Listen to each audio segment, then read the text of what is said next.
This video is titled Task Times in IMPRINT. In this video segment, we will cover how to add task times to the task network of your model. We'll also cover what IMPRINT micromodels are. So, to begin with, as is always good practice, I'm going to go ahead and save a new version of my model. And I'm going to go into the description and I'm going to update what I've added to the model. All right, we'll go back to the network diagram for this model. Now, to add a task time, you will go into the task node by double-clicking. I'll go ahead and go into enter pin because that one's an interesting one. You'll go into that task node, and then down below you will see that there is a Calculate Task Time tab on the Time and Accuracy tab. On that Calculate Task Time tab, there are three options: Enter a task time, Use distributions, or Use expression. The Enter task time is a deterministic value, so when you use this value, the task will always take the exact same amount of time. So for example, if it always takes 8 seconds to enter a pin, we could update that here to be 8. Note the format is shown as hours, minutes, seconds, and milliseconds. The next option is to use a distribution. This provides a stochastic or random time that's drawn from that distribution. For example, I probably wouldn't recommend the normal distribution, but we might have a triangular distribution where it takes a minimum of 2 seconds, a maximum of 12 seconds, and maybe the most frequent value is 8 seconds. Right, and this would create this distribution that it would then pull from stochastically. I did mention I wouldn't recommend the normal distribution, even though that is the default. The reason why I say that is because with normal distribution, you have a never-ending right and left tails. So the never-ending right tail may not be a problem, but a never-ending left tail technically means that you could have a task time below 0. Of course, in this case, IMPRINT will not give you a negative task time, but it will redraw from the distribution, which could change the shape of your distribution. And then, of course, your third option is to use an expression. And if you were to do that, you can base it on logic from elsewhere in the model. Note that all three of them, the enter task time has hours, minutes, seconds, and milliseconds, but the using the distribution, note these are also in that same format. And then when you use the expression, it's going to evaluate that in terms of seconds. So if we say 8 here, this would be the same thing as doing an enter task time of 8 seconds. It's going to return it in seconds. So if you're going to use an expression, you would use C# code in order to write your criteria. There are several different things that you might do in this particular field of using an expression. The first one is you might want to capture the time as a variable itself. So for example, we might have defined a variable, which we have not, but we could have defined a variable that might be the task duration of the enter pin, right? So if we had created this variable and we had set a value, we'd have a default value set, and then we could also have other places in the model where it'd update this value, and here it would just return whatever the current value of that variable is. So if you know that you have task times that are contingent on other activities in the model, you might use that as one method for capturing that. This is also convenient if you decide that you want to have a way to very easily update all the task times in your model. You could create all of those task times as variables so that you have one place in a variable section that you go to and update task times. Another option is you could use if-then statements. So,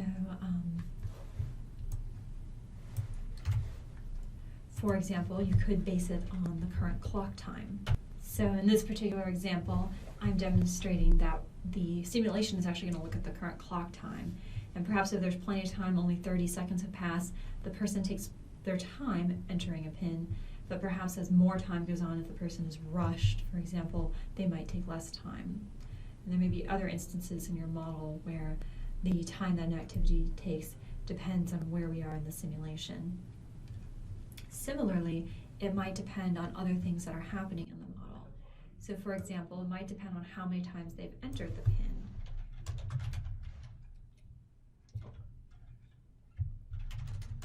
So that's the number of PIN entries. So for example, if this is the first time that they're entering the PIN, perhaps they go at a relatively fast pace, but if it is the first, second, or it's the first time they haven't entered any yet, they're at a fast pace. But if they've already entered the PIN, then they may actually take more time and go more slowly because they know they already got it incorrect once. So they're going to be more deliberate and make sure that they enter it correctly the second time. And another option is that you may have an empirical distribution, right? So you saw here that we've got a number of known theoretical distributions, but if you have an empirical distribution that's capturing your model, then you would create that, that's capturing your task time, then you would create that using logic as well. And to do that, you would first generate a random variable. So in this particular instance here, we have an empirical distribution where 40% of the time the value is 8 seconds, the next 20% of the time the value is 12 seconds, and the remaining 40% the value is 15 seconds. So this is another way to capture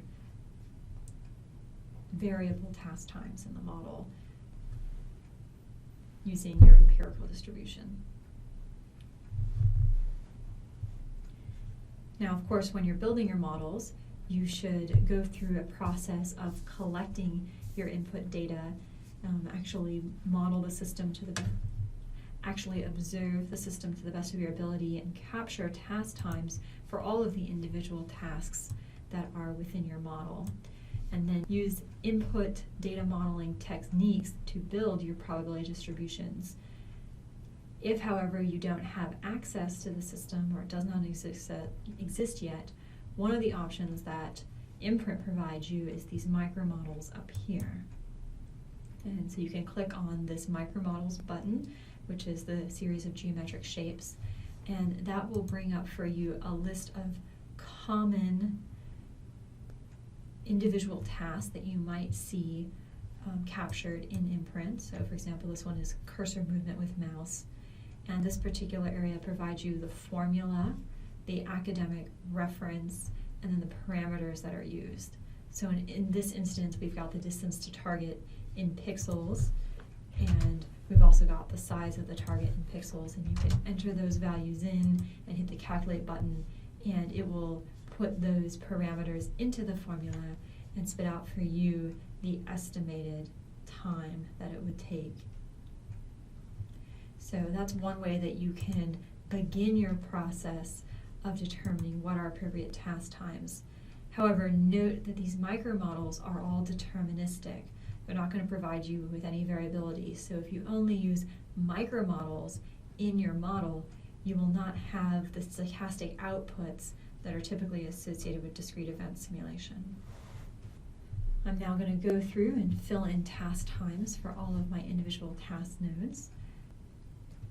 A quick way to see all of your task times at a single swoop is to go over to the network under your analysis tree from your particular model, and you can double click on the word network, and that will bring up a review of your tasks, including a bunch of information. And if you have the radio button task info selected, you can see there that it tells you the different distribution types that you have selected for your individual tasks, as well as the values for those. So this is a quick way to check and make sure that all of your tasks do in fact have task times if they should. If you're not very familiar with IMPRINT, you may not want to do the data entry in this format, because of course it just says parameter 1 value, parameter 2 value, so you may not know whether, like for example, the triangular, is this the mode min max, or is it the min mode max? You may not know what order those parameters are in. So I recommend doing the data entry within the individual task nodes until you become very familiar with IMPRINT and the sequence. But either way, this is a great way to go through and make sure that you do have all of your task times entered. In this video, we covered how to enter task times, including deterministic probability distributions and expressions.